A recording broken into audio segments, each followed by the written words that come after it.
चालू हाँ।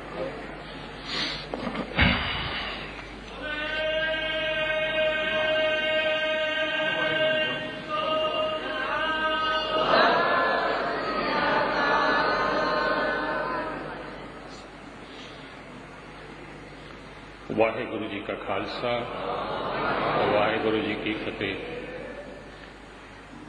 शुरुआत में ही एक बात मैं स्पष्ट कर लूं, न तो मैं ज्ञानी हूं, न संत हूं, न पंडित हूं। मैं बिल्कुल आप जैसा ही एक बहुत ही सीधा साधा इंसान हूं और मेरे पर जो कुछ भी गुरु कृपा हुई है, इससे भी बढ़कर बड़ी गुरु कृपा आप सब पर भी हो सकती है। इसलिए मैं आपसे अर्ज करूं कि मेरी ये जो आप प्रीति की दास्तान है, जिसको मैं कहानी नहीं कहता, क्योंकि कहानी तो काफी इमेजिनरी भी होती है और ये तो बिल्कुल आप बीती है, सच्ची दास्तान है, जिसके बारे में करीबन 2 साल से अखबारों में, टीवी में बहुत जिक्र होता रहा है, लेकिन मैं खुद इसकी पब्लिसिटी से, लोगों को बताने से दूर रहता था, क्योंकि मैंने भी इंतजार करना था कि कैंसर कहीं वापस तो नहीं आ जाएगा। और गुरु जब कैंसर जैसी बीमारी वापस ले लेते हैं, वो फिर से लौट कर नहीं आती। इसका एहसास मुझे हुआ, क्योंकि मेडिकल साइंस में तो लिखा है कि cancer never leaves you, it can return after 6 months, या तो 1 साल के बाद भी वापिस आ सकता है, जिसे रिलैप्स कहते हैं मेडिकल लैंग्वेज में। अभी रेमिशन का स्टेज भी पूरा हो गया है, अभी तो 3 साल हो चुके हैं। और जो डॉक्टर मुझे ये कहते थे कि मैं 15 दिन में खत्म होने वाला हूँ, वही डॉक्टर ने मुझे लिखकर सर्टिफिकेट दिया है, जो आपको मैं पढ़कर सुनाऊंगा। बहुत सारी तस्वीरें भी हैं, जिन्होंने डॉक्टर ने कहा है लिखकर अपने ही लेटर पैड पर, अपने ही हस्ताक्षर में, कि जब से वासु भारद्वाज जी हरमंदिर साहब में अखंड पाठ और अरदास करके वापस आए हैं, तब से उनके शरीर में हमने कहीं भी कैंसर पाया नहीं है।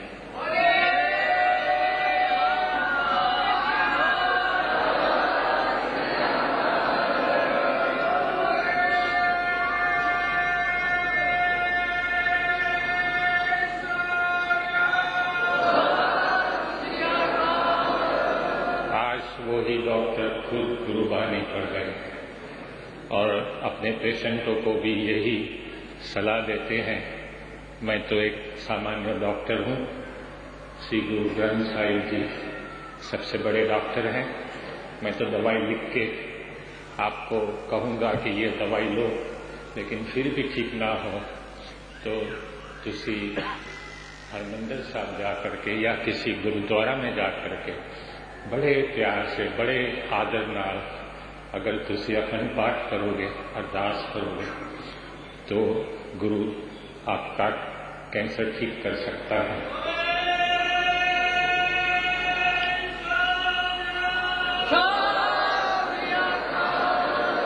ये डॉक्टर का नाम है डॉक्टर के.सी. शाह, जिसका लेटर मैं अंत में पढ़कर सुनाऊंगा।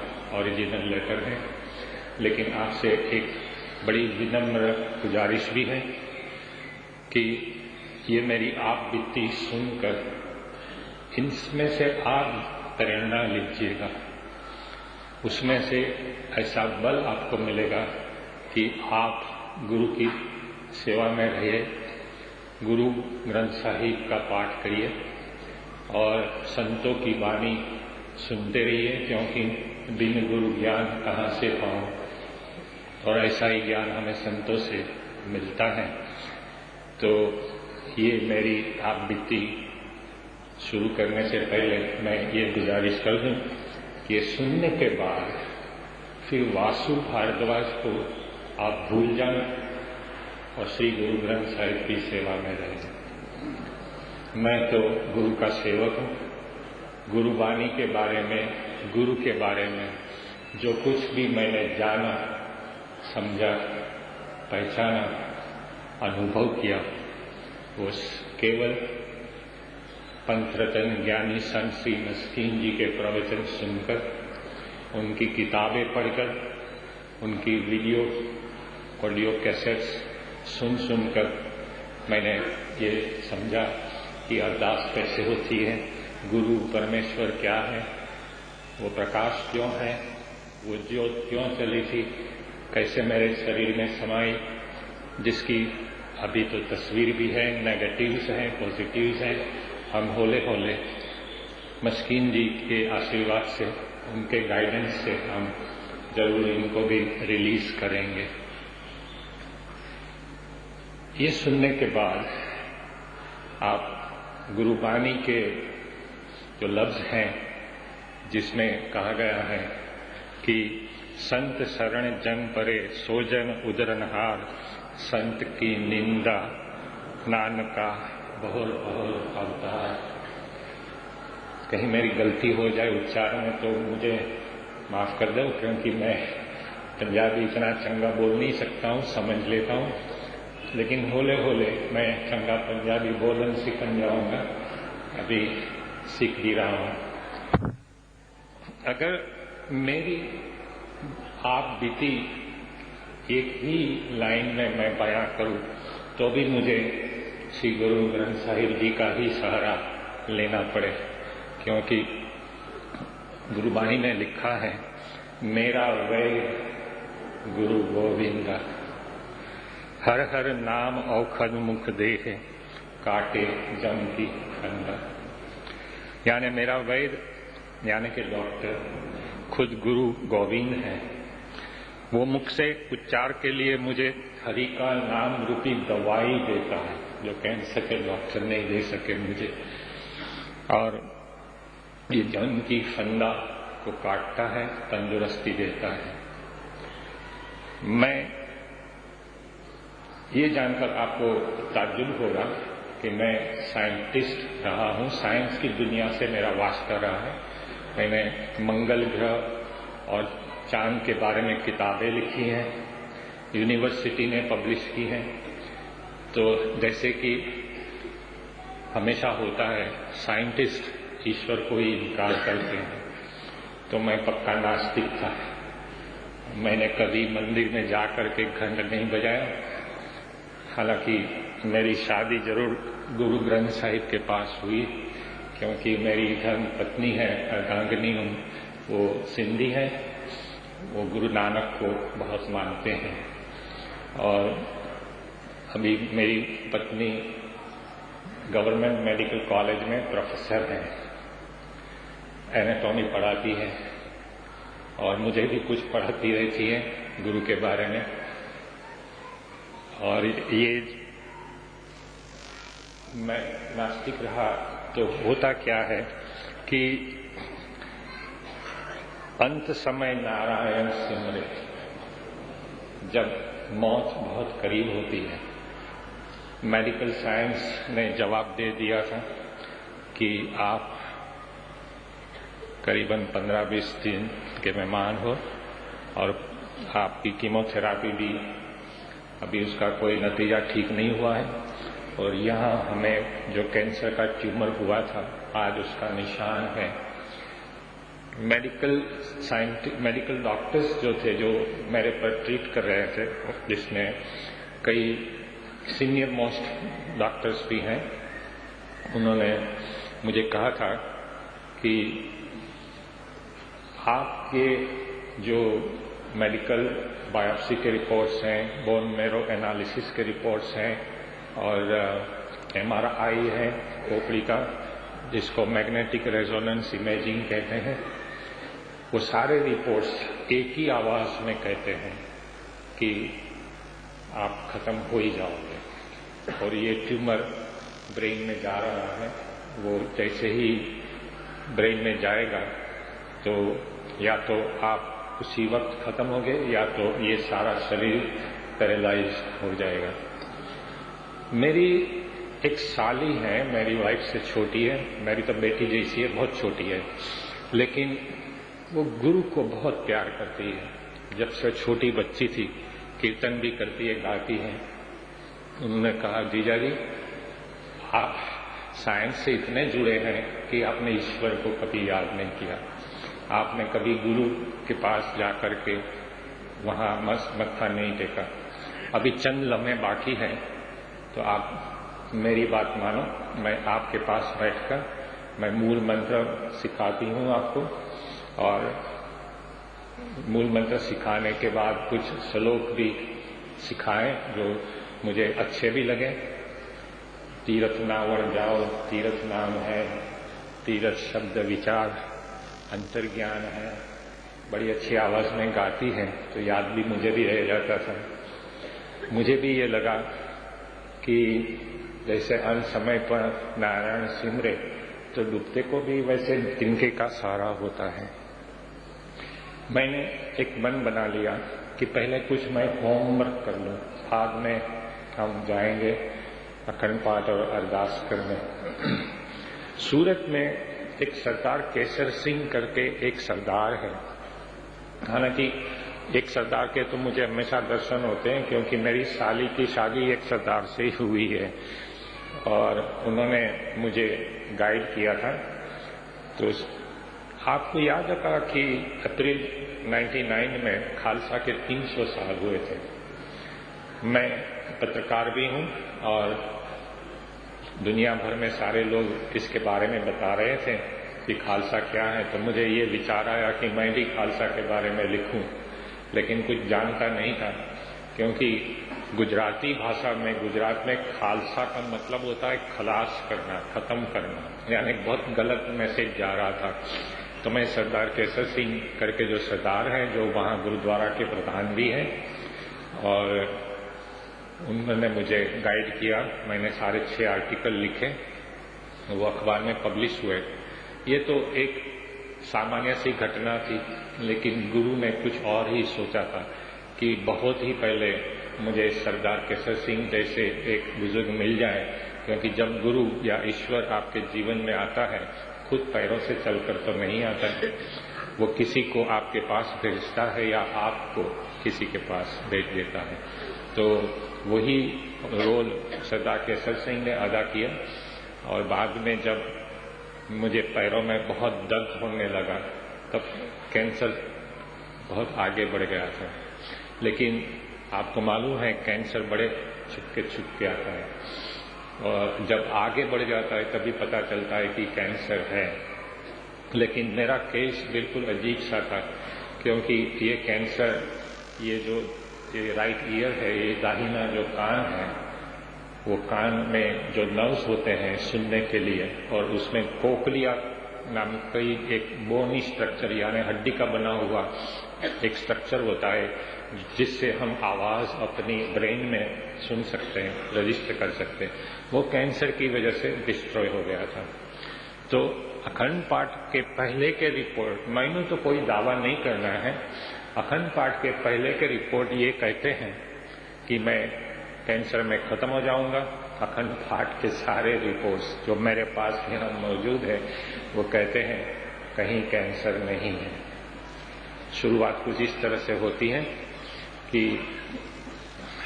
मेरा चलना फिरना बंद हो गया, पैरों में काफी दर्द था और डॉक्टर ने कहा था कि आपके कान में जो कुछ बैलेंसिंग मैकेनिज्म रहता है इसकी वजह से आपको चलने में तकलीफ आ रही है। अभी भी पता नहीं था, डायग्नोसिस नहीं हुआ था कैंसर का। तो मैंने तो कान की ट्रीटमेंट करवानी शुरू कर दी, और मैं तो डॉक्टरों के नाम भी दे सकता हूँ। बम्बई में डॉक्टर ABR देसाई बहुत बड़े ENT सर्जन भी हैं। सूरत में भी 3 ऑडियोग्राम निकालने वाले अच्छे डॉक्टर हैं। तो जितने लोगों ने ऑडियोग्राम निकाले अखंड पाठ से पहले, तो उन्होंने कहा कि भाई ये कान में तो डेसिबल लॉस बिल्कुल 0 है, तो आप कभी भी नहीं सुन पाओगे, क्योंकि जो नर्व्स हैं वो बिल्कुल डिस्ट्रॉय हो गए हैं। हालांकि ये मेडिकल फैक्ट भी है कि जब नर्व डिस्ट्रॉय हो जाते हैं तो वो रिवाइव नहीं होते। तो मैंने तो स्वीकार कर लिया कि भाई मैं इसी तरह जिंदगी जीऊंगा। बाद में जब हम चलते चलते गिर जाते थे तभी डॉक्टर को ये डाउट हुआ कि कहीं हड्डी में भी कोई प्रॉब्लम है। तो अगस्त 2001 में डॉक्टरों ने कहा कि भाई आपके बोन मैरो एनालिसिस हम करेंगे, फिर बाद में एमआरआई भी करेंगे। जैसे ही एमआरआई और सीटी स्कैन प्रोसेस आगे बढ़ा और वहाँ सूरत में डॉक्टर पेठे करके एक न्यूरो सर्जन है, वो भी साथ में आए और उन्होंने जब वो बॉडी को एक ट्यूब में डालते हैं वो एकदम स्क्रीन पर देखकर घबरा गए। मुझे कान में आकर कहने लगे कि देखो वासु जी, आप पढ़े लिखे हो, तुसी जान लो आपको कैंसर है हड्डी का और 85% तक वो आगे बढ़ गया है और आपके प्रोग्नोसिस यानी आपका फ्यूचर अभी अच्छा नहीं है। जब सारे तब डॉक्टरों ने जवाब दे दिया तब मैंने सरदार केसर सिंह और मेरी साली कुंती की बात थोड़ी सीरियसली ली। मैंने कहा मैं तैयार हूं और भले मैं नास्तिक रहा लेकिन मैंने मन बना लिया कि मैं जाऊंगा और बड़े विश्वास से जाऊंगा और ध्यान नाल सुनूंगा, क्योंकि यही तो एक आखिरी उपाय है। क्योंकि जब मौत नजदीक आती है तभी गुरु या ईश्वर आपको याद आते हैं, आपकी गलतियां याद आती है कि हमने गुरु से रूहानी रिश्ता कभी रखा नहीं। तो बाद में डॉक्टर के कहने पर हमने ये स्वीकार किया कि जब हम अखंड पाठ करके वापस आएंगे हरमंदिर साहब से तब हम स्टेम सेल ट्रांसप्लांट करेंगे। गुजरात गवर्नमेंट के हेल्थ मिनिस्टर भी इसमें दिलचस्पी ले रहे थे, क्योंकि मैं भी बहुत वहाँ लोग मुझे पत्रकार के रूप में भी पहचानते, सारे लोग मिनिस्टर्स भी, और हमने तैयारी कर ली। केसर सिंह साहब ने हमारे डॉक्टर केसी शाह से बात भी कर ली कि करीबन 22 लाख का खर्चा है और आपका स्टेम सेल ट्रांसप्लांट का जो खर्चा होगा वो हम उठाएंगे, हम सेवा करेंगे। मैंने कहा पापा जी आप क्यों ऐसा करोगे, मैंने ये अच्छा नहीं लगता है। वो घर पर तो 7 लाख रुपए लेकर भी आ गए थे, वो मैंने वापस लौटा दिए। मैंने कहा पैसे का सवाल नहीं है, तुसी कोई ऐसा रास्ता दिखाओ कि मेरा कैंसर ठीक हो जाए, या तो अगर ऊपर जाना ही है तो मैं जल्दी से चला जाऊं, क्योंकि घर वालों को भी बहुत परेशानी होती है, मुझे भी बहुत पेन होता है, मैं तो जिंदगी हार चुका था।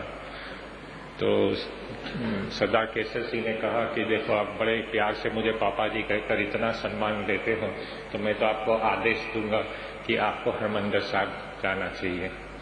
तो मैंने उनकी बात मान ली और उन्होंने शाम को ही आकर के हमारे हाथ में टिकट रख दिया एयर कंडीशन फर्स्ट क्लास का आने जाने का। तो मैं, मेरी साली, मेरी वाइफ, मेरी बेटी, मेरे साले तक भी बेटी, हमने तैयारी कर ली। मुझे स्ट्रेचर में उठा करके गोल्डन मेल में बिठाया गया, हालांकि मैं चल नहीं पाता था।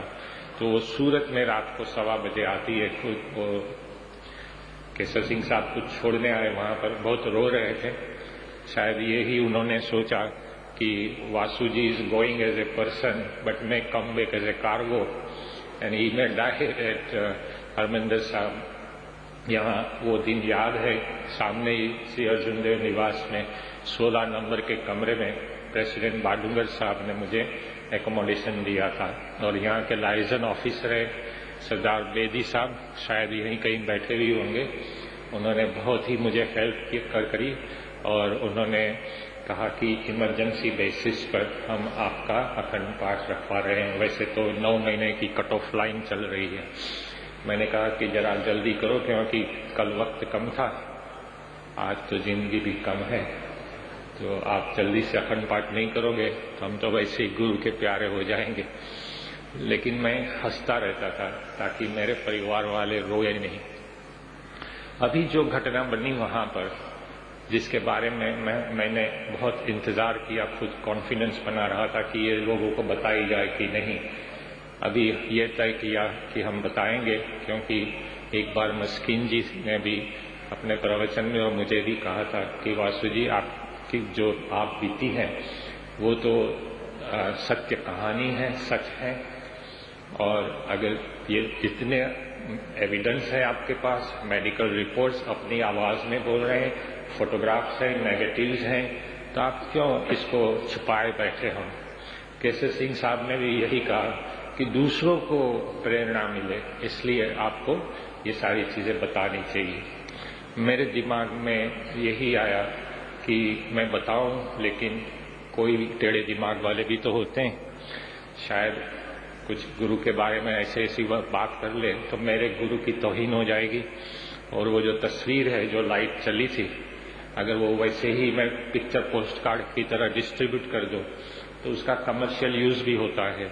अखबार वो में इश्तिहार, कोई मोमबत्ती बनाने वाली फैक्ट्री है तो उसके मालिक ही एडवर्टीजमेंट में वो मोमबत्ती वाली तस्वीर छाप देंगे और कहेंगे हमसे गुरु की दिव्य ज्योत वाली मोमबत्ती खरीद लो। तो मेरा गुरु बिकाऊ नहीं है, मैं ऐसा नहीं होने दूंगा। इसलिए हमने ये सारी बातें आज भी अपने पास ही रखी थी, लेकिन हम इसको रिलीज कर रहे हैं अभी। तो जो हुआ था मैं एग्जैक्टली उसका वर्णन कर रहा हूं। वो दिन था 5 मई 2002 और श्री अर्जुन ने निवास से मुझे उठा करके, मैं थोड़ा चलता भी था, फिर रुक जाता था, फिर से स्ट्रेचर में लेटना पड़ता था। मेरी बेटी ने स्ट्रेचर नीचे रखा और वो वहाँ पाँव भी धोने होते हैं। मेरे लिए थोड़ी नई बात थी, क्योंकि मैं रहत मर्यादा से इतना वाकिफ नहीं था, तो थोड़ी अनजाने में गलती भी हो जाती थी। तो ये विधि करके हम यहाँ से गुजरे थे। वो दिन आज भी हमें याद है। और सर पर बाल नहीं थे, बॉडी बिल्कुल पतला सा हो गया था, हड्डियां दिखाई देती थी, हड्डियों में कहीं कैल्शियम तो था नहीं। अगर कोई प्यार से भी मेरे गले मिल पड़े या हाथ दबा दे तो भी मेरी हड्डियां टूट सकती हैं, ऐसा डॉक्टरों ने कहा था। ये जो अकाल तख्त है, इसके पास जो 2 निशान साहिब हैं, और वो इसके बाद जो कैबिन्स आती हैं कुछ छोटी छोटी, वहां पर सरदार विक्रम सिंह की याद में एक लकड़े की फर्नीचर वाली एक कैबिन है, बड़ी अलग सी भी लगती है। वहां पर मेरा अखंड पाठ इमरजेंसी बेसिस पर रखा गया। मैंने 2100 जो भेंटा होता है वो मैंने दिए और 8:30 बजे ये पाठ शुरू हुआ। अब मैं जो बताने जा रहा हूँ, पहले कभी इतनी डिटेल्स में नहीं बताया था। किसी बड़े आदर नाल और ध्यान नाल सुनना और गुरु को स्मरण में रखना, वासु भारद्वाज को नहीं, क्योंकि ये करिश्मा गुरु ही कर सकते हैं। वहां पर पाठी बैठे थे और स्ट्रेचर पर मैं लेटे लेटे सुन रहा था। डॉक्टरों ने कहा था कि तुसी कभी भी चौकड़ी मारकर बैठना नहीं। इसलिए नहीं बैठना कि आपकी हड्डी में कहीं कैल्शियम नहीं है, कैंसर की वजह से। तो जैसे सूखी डाली थोड़ा प्रेशर देने पर भी टूट जाती है, तो आपके जो स्पाइनल कॉर्ड है वो भी टूट जाएगा। क्यों? इसलिए कि यूं समझ लो कि आपका शरीर का वजन 70 kg है, 70। तो यहां से ऊपर का जो शरीर है तो करीबन 35 kg का जो वजन है वो स्पाइनल कॉर्ड पर ही जाएगा। तो वो स्पाइनल कॉर्ड भी हड्डी का बना हुआ है, तो वो अगर टूट गया तो आपको पैरालिसिस हो जाएगा। न आप जिंदा हैं, न मुर्दा हैं, न घर में रख सकते हैं, न श्मशान ले जा सकते हैं, न अस्पताल में रख सकते हैं। ऐसी हालत हो जाएगी, जिसको मेडिकल लैंग्वेज में वेजिटेटिव कंडीशन कहते हैं। तो मैंने पहले तो यही डिसाइड किया था कि मैं सोते सोते सुनूंगा। 8:30 बजे पाठ जैसे ही आगे बढ़ता गया। यहाँ मेरी धर्म पत्नी बैठी है, यहाँ मेरी बेटी बैठी है, उसके बगल में मेरी साले की बेटी पूजा, वो भी बैठी थी। बड़े ध्यान नाल सुन रहे थे सब। मैंने SGPC से गुजारिश की थी कि मुझे 2 परमिशन दी जाए। एक तो ये कि मैं ये पूरा अखंड पाठ 48 घंटे का टेप रिकॉर्ड करूं, ताकि मैं घर पर जाके उसे बार बार सुनूं क्योंकि मैनू पंजाबी चंगा समझ में नहीं आती जल्दी से, लेकिन उसमें जो उर्दू और हिंदी के अल्फाज हैं इससे हम कुछ मतलब निकालते थे। फिर जैसे ही पाठ और आगे बढ़ा तो मुझे अजीब से कुछ वाइब्रेशंस फील होने लगे। ये बिल्कुल पर्सनल एक्सपीरियंस है। जब गुरु आपके जीवन पर अपना प्रभाव डालते हैं, हर एक के एक्सपीरियंस बिल्कुल अलग अलग से होते हैं। आपको भी हो सकते हैं ऐसे एक्सपीरियंस। मेरे एक्सपीरियंस से आपके एक्सपीरियंस बहुत अलग होंगे, वही तरीका नहीं होगा। गुरु तो लाखों तरीके से आपको मिल सकते हैं। तो 7:30 करीबन 7-7:30 घंटे के बाद वहां पर सुखमनी साहिब का पाठ आता है।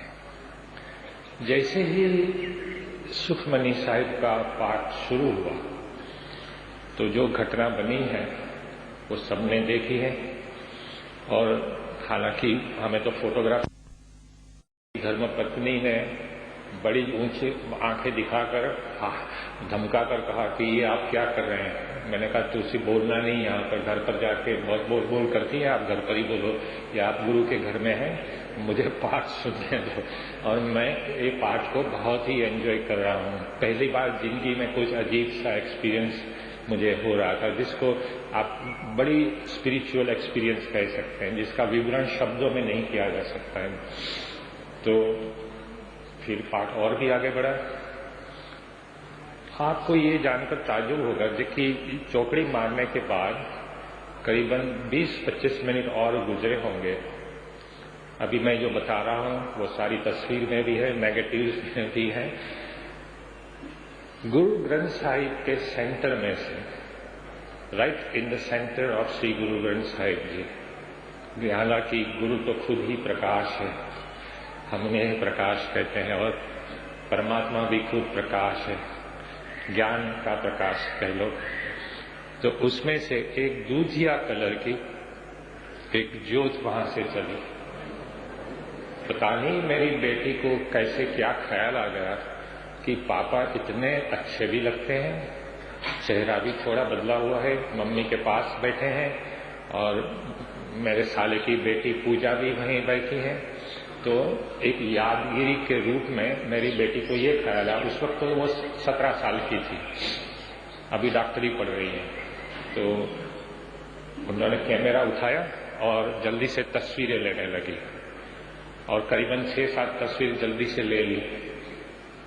और ये भी एक अजीब सी बात है कि उसका तस्वीर लेना और वो लाइट का प्रकट होना एक ही टाइम पर हुआ, और वो तस्वीर में सारी घटना कैद हो गई। लेकिन फिर भी मेरी बेटी को ये नहीं पता चला कि उसने ज्योत की तस्वीर ली है, क्योंकि उसकी नजर तो मेरे पर, क्योंकि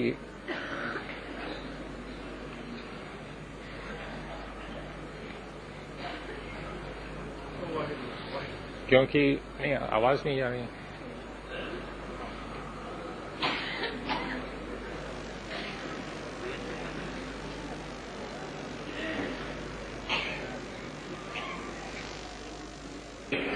मेरी बेटी ने ले ली, और हमने उस वक्त तो महसूस नहीं किया कि ये सब क्या हो गया है।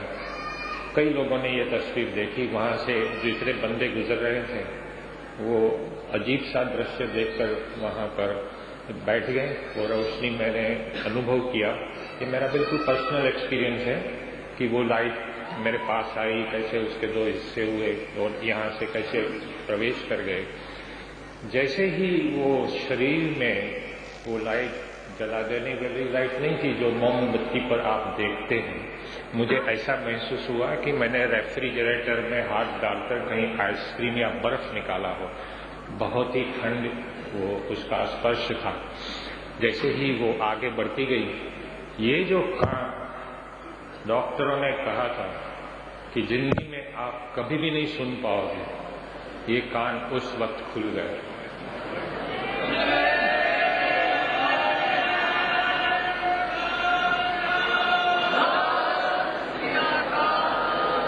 आज भी वो खुला है, और हर 3 महीने इसकी टेस्ट भी होती है और ऑडियोग्राम में लिखा जाता है, डॉक्टर लिखते हैं कि ये कान बिल्कुल नॉर्मल है, और मुझे आज भी बहुत स्पष्ट सुनाई देता है।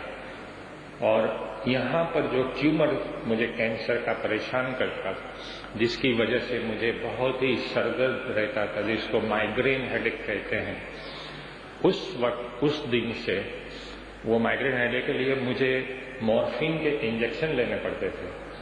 काफी खतरनाक होता है मॉर्फिन, क्योंकि उसकी आदत हो जाती है फिर।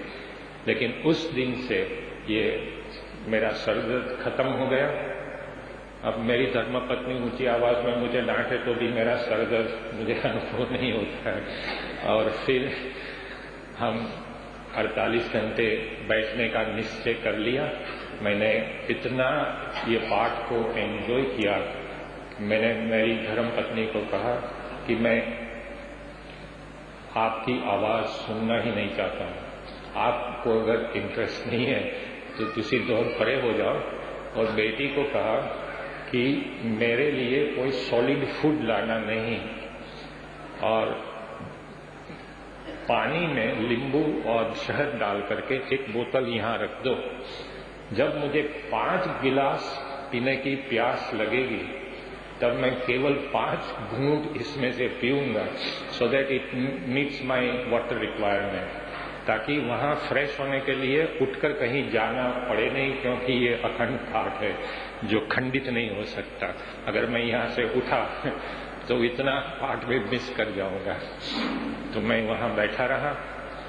आपको ये जानकर भी ताज्जुब होगा कि 48 घंटे के बाद हम खुद अपने ही पैरों पर खड़े हुए।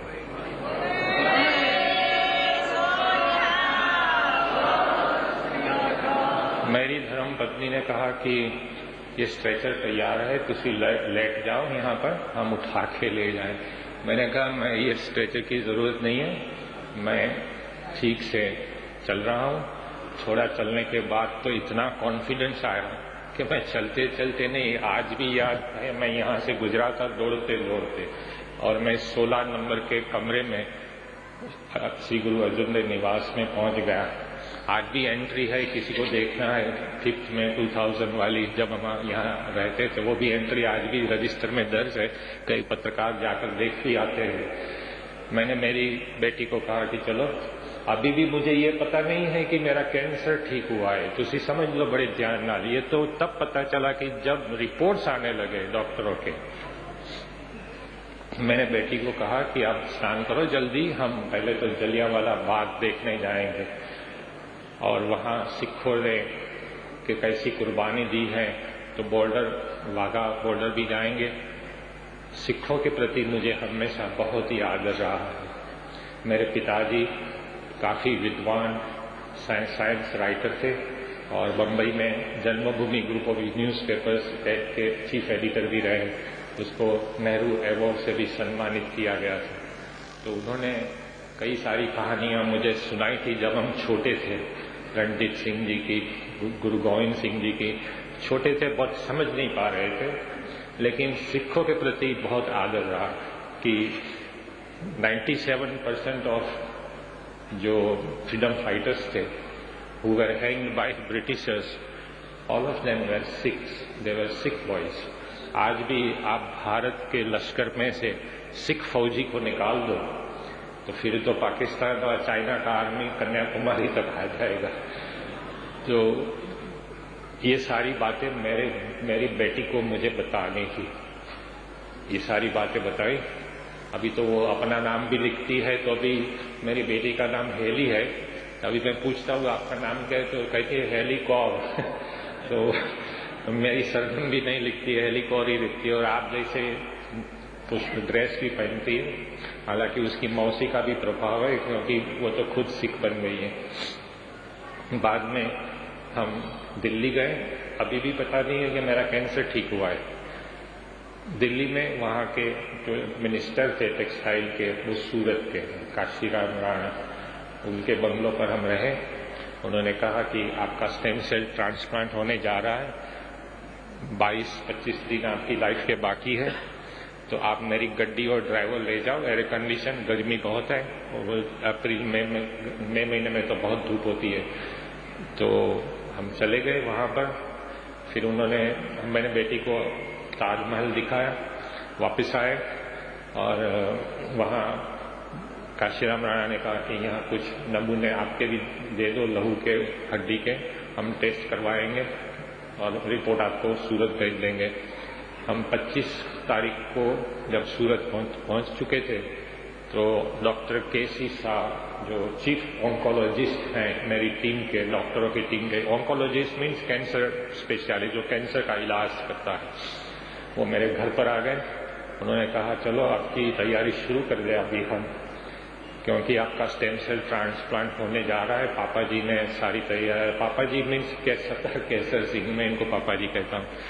तो उन्होंने, वो भी साथ आएंगे। अहमदाबाद में डॉक्टर पंकज शाह की क्लिनिक में तैयारी हो गई, कैश पेपर भी बनाए गए, एडमिट करने की भी तैयारी हो गई। उस तैयारी के भाग रूप फिर से नमूने लिए जाते हैं और वो बम्बई की लेबोरेटरी में भेजे गए, सूरत की लेबोरेटरी में भेजे गए। सारे सेकंड थर्ड ओपिनियन लेते हैं, उसके हिसाब से दवाइयाँ तय की जाती है। मशीन में लहू जाता है, दूसरे छोरे से लहू वापस बॉडी में आता है और काफी डेंजरस वो ऑपरेशन होता है जिसको स्टेम सेल ट्रांसप्लांट कहते हैं। इसका एक बुरा नतीजा ये होता है कि आपके शरीर में जो 11,000 व्हाइट सेल्स रहने चाहिए वो कम होते 150 ही हो जाते हैं। तो अगर आप कोई मेरे पास आकर के खांसी खा ले तो मुझे निमोनिया हो जाएगा, तो मैं कैंसर से नहीं निमोनिया से मरूं। तो मुझे कांच के घर में 6 महीने रहना था।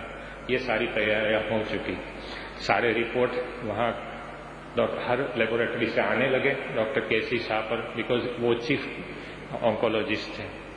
उसमें सभी लेबोरेटरी के रिपोर्ट में डॉक्टर ने लिखा था, डियर डॉक्टर शाह, आप वासु भारद्वाज पर जो स्टेम सेल ट्रांसप्लांट करने जा रहे हैं, लेकिन क्यों स्टेम सेल ट्रांसप्लांट करने जा रहे हैं? हमने इनके लहू के और हड्डी के नमूने पैथोलॉजी लेबोरेटरी में चेक किए हैं, इनको तो कैंसर ही नहीं है।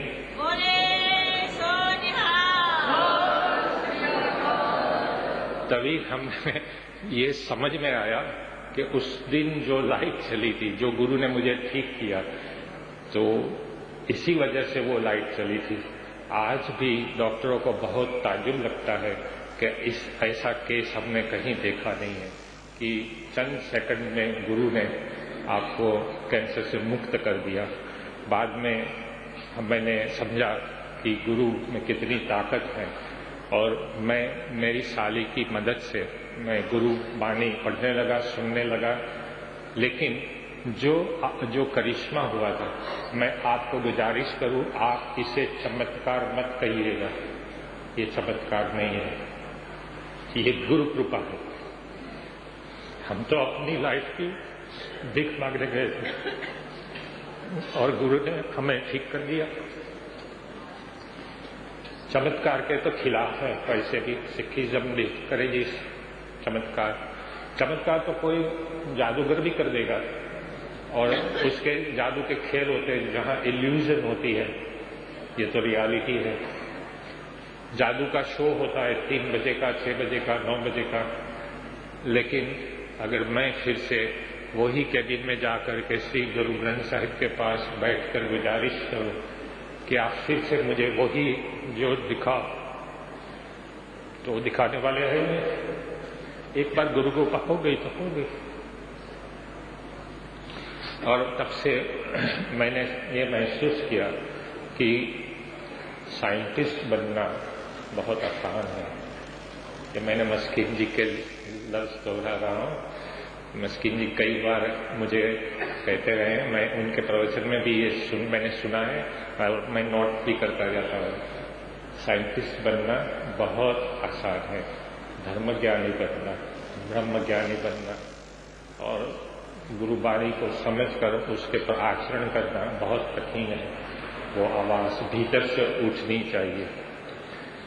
मैंने ये समझने की भी कोशिश की कि जिसे मैं ईश्वर अभी मानता हूँ, गुरु मानता हूँ, वो मेरे भीतर में है। मैं बस आंख बंद करूँ, मुझे मेरे गुरु दिखाई देते हैं। जब प्यार करे कोई तो देखे केवल मन से ही आप इसको अनुभव कर पाओगे। और मैंने जो कुछ भी अनुभव किया तो मैंने ये भी समझा कि विश्वास, अगर आपको विश्वास है किंतु परंतु दिमाग में नहीं चल रहा है, तो गुरु तो आपको प्यार करता ही है। एक बार मस्किन जी ने भी कहा था, उनके प्रवचन से मैंने सीखा है कि आप तुसी 10,000 बार वाहेगुरु वाहेगुरु वाहेगुरु कह दो तो गुरु नहीं मिलते हैं, लेकिन केवल एक बार बड़े प्यार नाल, बड़े श्रद्धा से, दिल से अकाल पुरख को याद करके अगर आप वाहेगुरु कहते हैं तो आपको गुरु भीतर में ही आप में समाये हुए हैं, आप उसे महसूस करेंगे। तो विश्वास जो है उसके भी दो स्वरूप है, एक है ब्लाइंड फेथ, दूसरा है एनलाइटन फेथ। कई लोग कहते हैं I have blind faith in Gurbani, इसका मतलब तो ये हुआ कि वो गुरुबानी पढ़ना नहीं चाहता बिकॉज ये इज ए ब्लाइंड फेथ। लेकिन वास्तव में फेथ है should not be blind, it should be enlightened. It should enlighten your journey through life and it should give you the light of knowledge. ज्ञान का प्रकाश मिले, क्योंकि ज्ञान ही ईश्वर है। लेकिन बोए पैर बबूल का तो आम कहाँ से खाए, ये मैंने खुद अपने एक्सपीरियंस से जाना। अब तो मेरे घर में ही प्रकाश है, मैं उनकी सेवा में रहता हूँ। अभी साउथ गुजरात की धरती 500 साल के बाद फिर से पावन होने भी जा रही है। 500 साल पहले वहाँ गुरु नानक आए थे। 500 साल के बाद पंच रतन ज्ञानी संत मस्किन जी दिसंबर में 1, 2, 3, 4 तारीख को सूरत आ रहे हैं और वहाँ पर उनको सुनने के लिए बहुत सारी संगत इंतजार में है। मैं गुरु को अपने भीतर हमेशा महसूस करता रहा हूँ और ये समझता हूँ कि गुरुबानी तो पढ़नी चाहिए, लेकिन आपको हर जगह गुरु को नजर में अपने नजर से देख सकोगे। अभी भी मस्किन जी ने यही कहा कि मैं जहाँ देखता हूँ बस गुरु ही गुरु नजर आते हैं। अभी ही उन्होंने फरमाया। मुझे कबीर की एक लाइन बहुत पसंद है जो मैं आपको सुनाता हूँ। बाद में वो मेडिकल रिपोर्ट जो डॉक्टर ने दिया है वो भी मैं सुनाऊंगा। मोह को कहाँ ढूंढे बंदे, मोह को कहाँ ढूंढे बंदे, मैं तो तेरे पास हूँ। ना मैं देवल ना मैं मस्जिद, ना काबे कैलाश में, ना तो कौनो क्रिया कर्म में। गुरुबानी कहती है कि नानक ने भी कहा है कि आप रिचुअल्स में डूब नहीं जाना, रिचुअल्स के खिलाफ है। ना कोनो क्रिया कर्म में, ना योग वैराग में। गुरु कहते हैं कि आप वैराग लेकर सन्यासी बनने की जरूरत नहीं है, संसार में रहकर आप अच्छा इंसान बनो, अपनी फर्ज अदा करो। हालांकि गुरु नानक ने खुद वही किया था, दूसरे के पेट भरने के लिए वो खेती करते थे। खोजी है तो तुरंत मिल